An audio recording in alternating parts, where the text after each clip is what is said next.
السلام عليكم ورحمة الله تعالى وبركاته. اليوم جيت وجبت لكم العجين المورق اللي غيهنيكم من الوقفة ديال الكوزينة في رمضان مع طريقة الاحتفاظ ومع حشو خفيف اللي تقدري تحضريه في 2 أو 3 ديال الدقائق.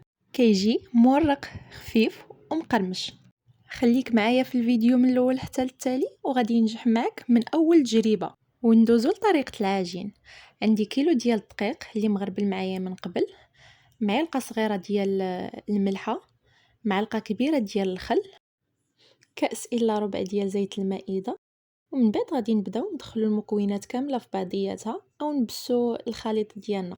غادي نديرو تماما كيف ما كنديرو الكسكسو كيف ما كتشوفوا معايا في الصورة حتى نتأكد بلي الزيت وصل للدقيق ديالي كامل. من بعد عاد غادي ندوز للعجن. غادي نحتاج الماء يكون دافي ما يكونش سخون، وبطبيعة الحال الماء دائما كيكون حسب الخليط حيتاش كاين الدقيق اللي كيشرب وكاين اللي ما تيشربش. غادي نتاكد منه حتى يتجمع معايا القوام ويكون القوام متماسك، ما تكونش العجين ديالي مطلوقه بزاف وما تكونش عاوتاني قاصحه بزاف اللي ما غاديش نقدر ندلكها او لا غضرني في يديا. كيف ما كتشوفي هذه هي النتيجه المطلوبه معايا. من بعد غادي نديرها في بلاستيكه وغادي نخليها نصف ساعه ترتاح. من بعد عاد غادي تجي مرحله ديال التوريق. ضروري نغطي العجين ديالي يا اما بكيس بلاستيكي او بابي سولوفان. من بعد ما كترتاح معايا نصف ساعه كامله غادي نجهز سطح العمل ديالي. غادي نرش الدقيق، ضروري تكون عندي شي اناء معمر بالدقيق حدايا حيت غادي نستعملو طول مده التوريق. كما كتشوفي معايا في الفيديو كنبدا في الاول كنطلقها غير بيدي وكنحاول ندير الجوانب يكونوا مقادين باش تجي معايا كيف ما كنقولوا يا اما مستطيله او مربعه، يكونوا دائما الجوانب متقاده. وكندير رشه ديال الدقيق من الفوق. عاد كنبدا نطلق بالدلاك ديالي. فاش كنكون كنطلق كنحاول نجيب الجوانب يكونوا متقادين وكنحاول نقادها من الجوانب كاملين باش تجيني شبه مربعه او مستطيله. من بعد عاد غادي نبدا نضيف زبده التوريق او المارغرين. في كل كيلو ديال الدقيق عندنا نص كيلو.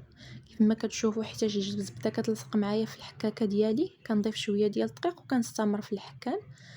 انا كنستعمل 2 ديال الطرق، يا اما كنقطعها الزبده بحال هكا يا اما كنحكها، ولكن حيتاش تهرسات معايا الاخرى حكيتها داكشي باش ما حكيتهمش كاملين اولا ما قطعتهمش كاملين.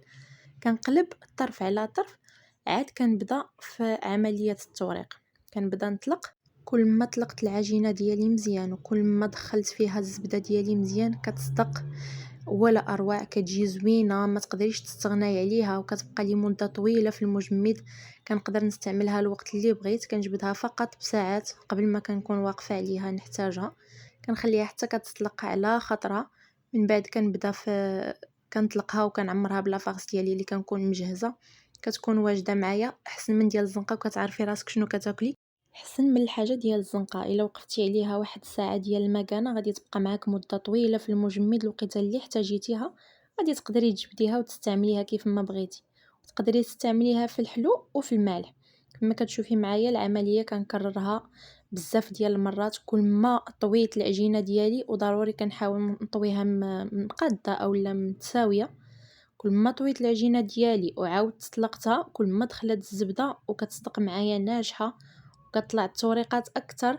نقدروا نديروا بها بزاف ديال الاستعمالات. نقدروا نديروا بها لي كور دو بالمي، لي فولوفون، الكرواسون، شنيك، بزاف ديال الاستعمالات عندها. تقدري تستعملي. انا هاد العجينه قسمتها على 4 أو 5 ديال الطروفه اللي احتفظت بهم في المجمد، وطريف هو اللي استعملته وريتكم به النتيجه ديال العجين المورق اللي وريتكم فيه الحشوه اللي خفيفه ظريفه اللي كتهضر معنا بسرعه.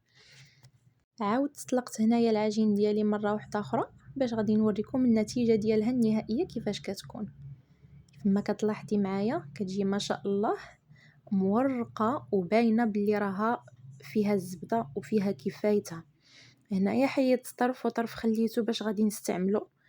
ضروري رشه ديال الدقيق تكون معايا في كاع المراحل ديالي منين كنبدا حتى كنسالي. انا هنايا قسمتها على 2 باش كتجيني سهله في التوريق. مرحله التوريق الثانيه عفوا.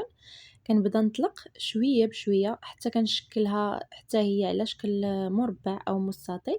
وكنطوي ضروري يا اما كنديروا الطويه ديال المسمن يا اما كنديروا الطويه ديال الكتاب او لا نخالفوا جهه مع جهه. دائما فاش كنكون كنطوي كنحاول نتاكد باللي العجين ديالي مقاد اولا متساوي مع بعضياتو باش ما يجيونيش الزوائد بزاف وباش نتفادى لي شوت. كيف ما كتشوفوا معايا وليت عاود طلقتها المره الاخيره، كل ما طلقناها مزيان كل ما جاتنا التوريقه ما شاء الله. انا خديت غير واحد الجزء صغير غادي نطلقو باش غنوريك طريقه التقطيع اللي سهله ما فيها حتى شي تعقيدات وما فيها حتى شي مشاكل. كيف ما كتلاحظوا معايا خديت الجراره ديال البيتزا، حيدت بها الجوانب اللي زايده اللي غادي نستعملهم حتى هما تحت شعار والو ما يضيع، غادي نخليهم حتى هما معايا، غادي نستعملهم من بعد. جمعتهم مع بعضياتهم وطلقتهم فوق شويه ديال سنيده على شكل بودان وقطعتهم بحال تقطيعه ديال الفقاس، خشيتهم في الفران وجاو زوينين ومقرمشين. المهم حتى حاجه ما تضيع. كما كتشوفوا معايا من بعد ما حيدت الزوائد غنقسم العجين ديالي على جوج ومن بعد غادي نقسمها على 3 أو 4 ديال القطع على حسب المسافه ديال العجين ديالي وعلى حسب الشكل اللي باغا انا ندير ولا الشكل اللي باغا نستعمل. انا نقدروا نستعملوها بزاف ديال الاستعمالات، نقدروا نعمروا بها المالح والحلو، نقدروا نستعملوها كنقطعوها على حسب داكشي اللي بغينا حنا، على حسب الشكل اللي باغيين نديرو ولا على حسب الطريقه اللي باغيين نديرو. كيف ما كتشوفوا معايا هنايا غنوريكم الحشوه اللي ساهله ما فيها حتى تعقيدات. درت شويه ديال لا داند فومي وشويه ديال فخوماج موتزاريلا وشويه ديال فرماج ديال الدهن، خلطتهم مع بعضياتهم، عجنتهم مع بعضياتهم، خديت شويه شويه شويه وفرقتهم. هادي درتهم مالحين، اما يمكن لكم تستعملوهم حتى لا كريم باتيسير يجيو حلوين، تقدروا تستعملوا فيهم اللي بغيتو اولا ديروهم شكلاط وديروهم على شكل كرواسون، كيف ما بغيتو تستعملوهم. كما كتشوفوا معايا هنايا كنوريكم الطريقه اللي سديت بها. كنستعمل شويه د الماء في الجوانب باش كتلصق العجينه على العجينه. الفورشيط ديالي كنخشيها في الدقيق ومن بعد نسد بها من القدام كيعطيني حتى المنظر، وكنتاكد باللي غادي تبقى مسدوده معايا. الفرماج ديالي اللي لداخل اولا الحشو ديالي كيف ما بغى يكون ما غاديش يخرج. من بعد ما كنشكلها كنضغط على الحشو شويه باش كتجي معايا هي هذيك. وهنا غادي ندوزو لسر التحميره ديالي. ما كنستعملش بيضه كامله، كنستعمل فقط صفار البيض، شويه ديال الصوجه ومعلقه ديال الخل على قبل داك القوه ديال الزفوره باش ما تبقاش معايا مزفره. كندير شويه ديال الخل، ما كانش متوفر الخل كنديروا معلقه ديال الحليب. مهم ضروري شي حاجه اللي غادي تكسر لنا داك الزفوره. كما كتشوفي الخليط كيجي قوي، حيت الا درنا بيضه كامله داك البياض ديال البيض كيجري ليا الخليط ما كيجيش بحال هكا في هذا القوام هذا.